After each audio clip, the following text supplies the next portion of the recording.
subtitles.org. Recording by Marie, Kentfield, California. North and South by Elizabeth Gaskell. Chapter 47. Something Wanting.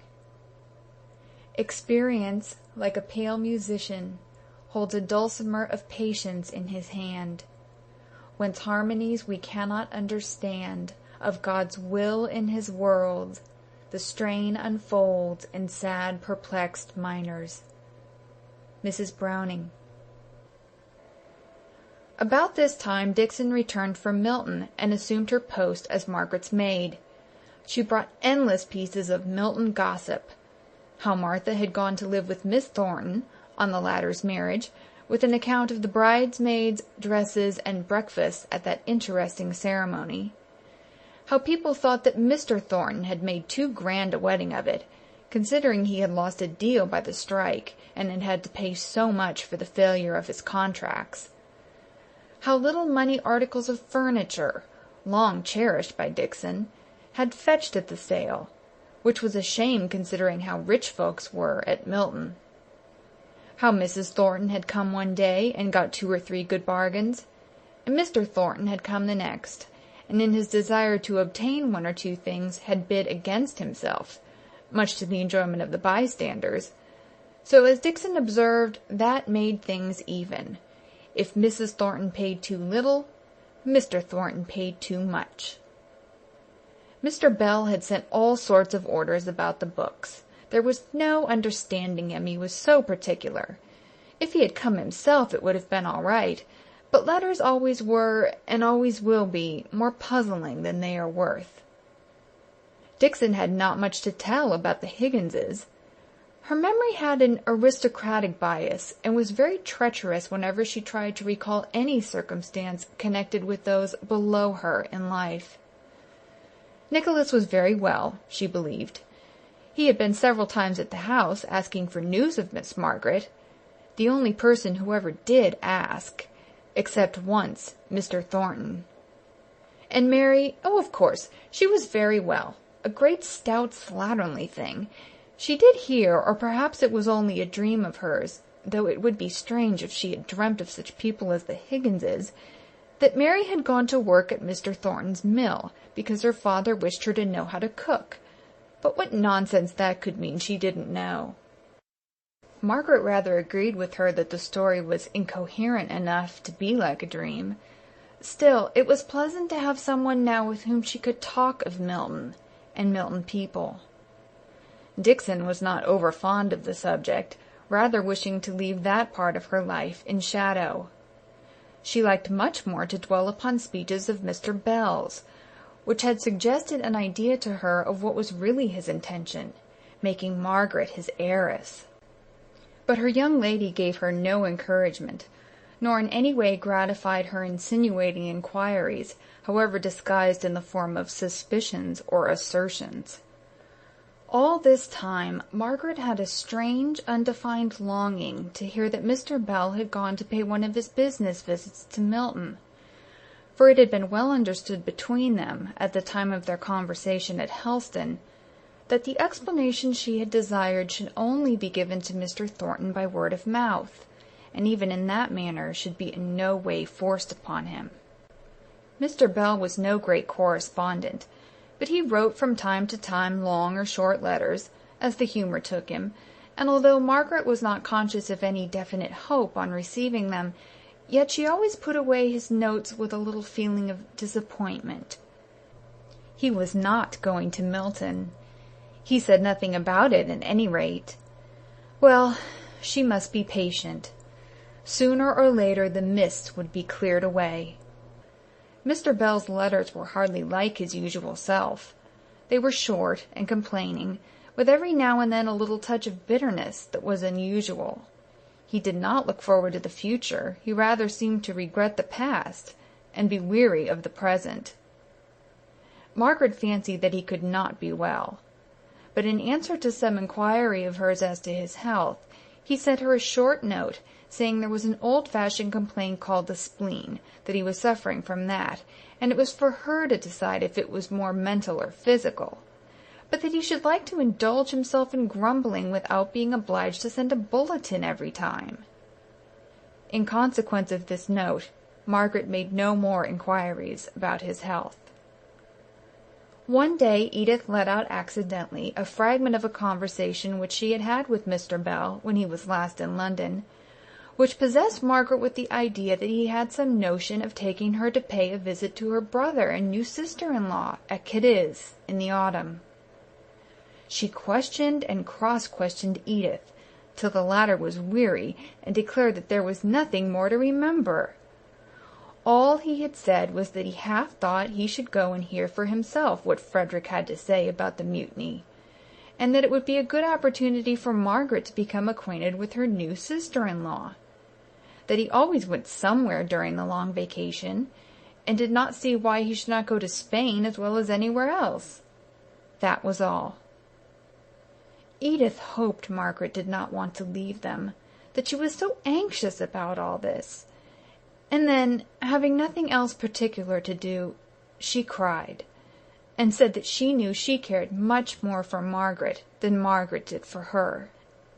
Margaret comforted her as well as she could, but she could hardly explain to her how this idea of Spain, mere chateau en Espagne as it might be, charmed and delighted her. Edith was in the mood to think that any pleasure enjoyed away from her was a tacit affront, or at best a proof of indifference. So Margaret had to keep her pleasure to herself, and could only let it escape by the safety valve of asking Dixon, when she dressed for dinner, if she would not like to see Master Frederick and his new wife very much indeed. "She is a Papist, miss, isn't she?" "I believe— Oh, yes, certainly," said Margaret, a little damped for an instant at this recollection. "And they live in a Popish country?" "Yes." "Then I'm afraid I must say that my soul is dearer to me than even Master Frederick, his own dear self. I should be in a perpetual terror, miss, lest I should be converted."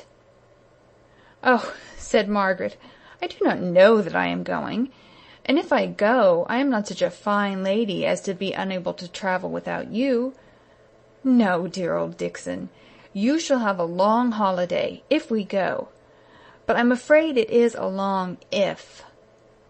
Now Dixon did not like this speech. In the first place, she did not like Margaret's trick of calling her dear old Dixon whenever she was particularly demonstrative. She knew that Miss Hale was apt to call all people that she liked old, as a sort of term of endearment, but Dixon always winced away from the application of the word to herself, who, being not much past 50, was, she thought, in the very prime of life. Secondly, she did not like being so easily taken at her word.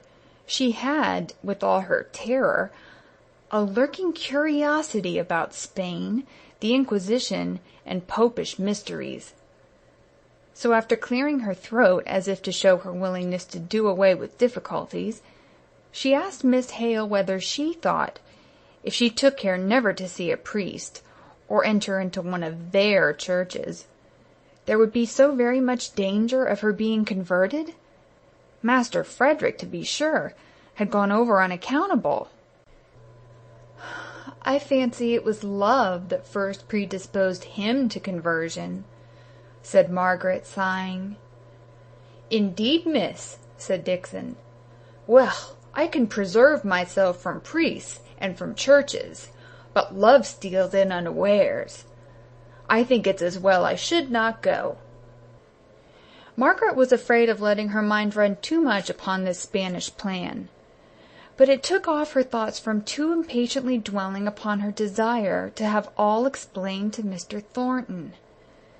Mr. Bell appeared for the present to be stationary at Oxford, and to have no immediate purpose of going to Milton, and some secret restraint seemed to hang over Margaret, and prevent her from even asking, or alluding again, to any probability of such a visit on his part.